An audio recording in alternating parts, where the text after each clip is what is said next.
રાજ્ય સરકારની જેટલી પણ જમીનો છે, જ્યાં જેટલા પણ દબાણકર્તાઓ છે, દરેકને સમયસર માહિતી પ્રાપ્ત થતી જ હોય છે કે તંત્ર જે છે દબાણ દૂર કરી રહ્યો છે.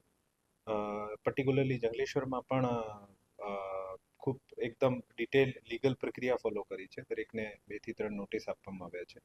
દરેકને પુરાવા આપવાની પૂરી તક આપવામાં આવી છે અને બધા પુરાવાનું એક્ઝામિનેશન કરીને પછી 202ની નોટિસ ઇસ્યુ કરવામાં આવી છે.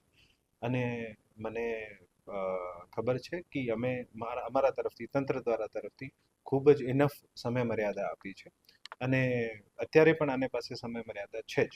તો સમય મર્યાદા માટેનો કોઈ પ્રશ્ન રહેતો નથી, કારણ કે અમે શરૂઆતથી સતત દરેકને જાણ કરી છે, લીગલ પ્રક્રિયા ફોલો કરી છે, દરેકને ખબર હોય જ છે.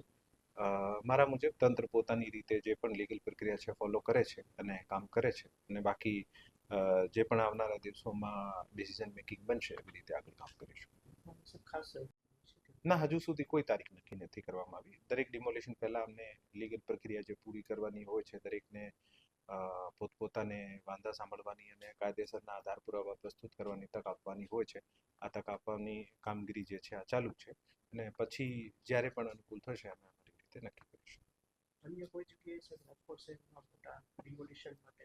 રાજકોટ શહેરમાં મેં જેમ અગાઉમાં પણ કીધું છે કે લગભગ 221 કરોડની જમીન અમે છેલ્લા 1 વર્ષમાં ખુલ્લી કરાવી છે, અને દરેક તાલુકામાં જે છે દબાણકર્તાઓને નોટિસ આપવાની, દબાણ દૂર કરવાની, સરકારી જગ્યા ખુલ્લી કરાવવાની આ કામગીરી ચાલી રહી છે.